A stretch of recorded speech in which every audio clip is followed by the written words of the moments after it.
Hello everyone, welcome back to my YouTube channel Salesforce AI Champions. Today I'll be going to discuss about how to use a remote action in integration procedure. So in the remote action, I'll be using an Apex to make a call out to an external system, and I'll be implementing that in this remote action of integration procedure.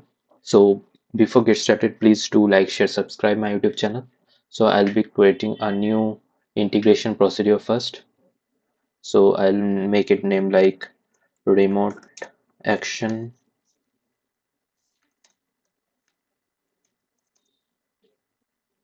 HTTP callout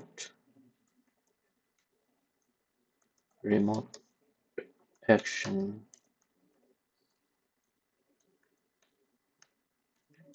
callout. So I have provided the type as remote and subtype as action HTTP callout, and I'll be clicking on save, and I need to just drag the remote action in the structure panel. So and I'll be making the element name as remote action using remote class or using Apex. And in here we can see there are two properties like remote class and remote methods. So remote class is nothing but the created Apex class name, and remote method is the Apex method that is in the class, and we need to mention that in these properties, and any parameters we need to mention in the remote options. So I'll be showing that Apex class first. So this Apex created with global with sharing. I have already created this Apex class. The main thing is that this Apex class needs to implement the velocity open interface too, and velocity ins is the namespace of the package. Let me show you quickly. We can find the namespace of a installed package from searching the quick find like installed packages. So in the installed packages, we can find this velocity insurance, and we can find the namespace prefix as velocity ins. So we need to mention that namespace prefix while implementing this velocity open interface too. And there are some guardrails are there, like we need to use this invoke method, and three parameters need to pass like string of method name, then map of string object input map and output map, and then options. And here we need to like a method name that needs to pass like get category list. So let me just copy this Apex class name, and we need to mention in the remote class the Apex class, and in the remote method we need to provide the method name, which is the get category list in this case. This is how we need to just mention this remote class and remote method within a remote action.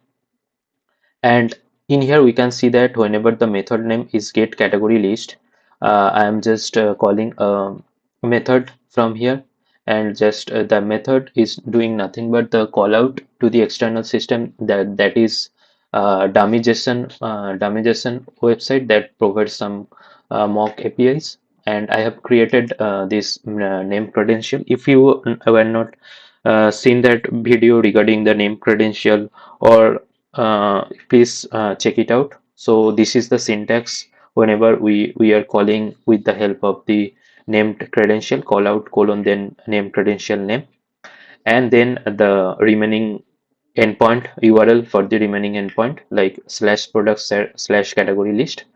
With this endpoint we are getting the response, or like we will be creating that product category list, and its method HTTP method type is get. And whenever the status code is 200, okay, then we'll be just putting our categories within this output map, so that it can be accessible from the integration procedure. So this is the syntax we need to follow whenever we are using Apex within a remote action, or any other velocity tools whenever we are making some customizations with the help of the Apex. And we need to implement this velocity open interface too. And by default it's like global with sharing, and so that we can invoke it from the across the velocity tools.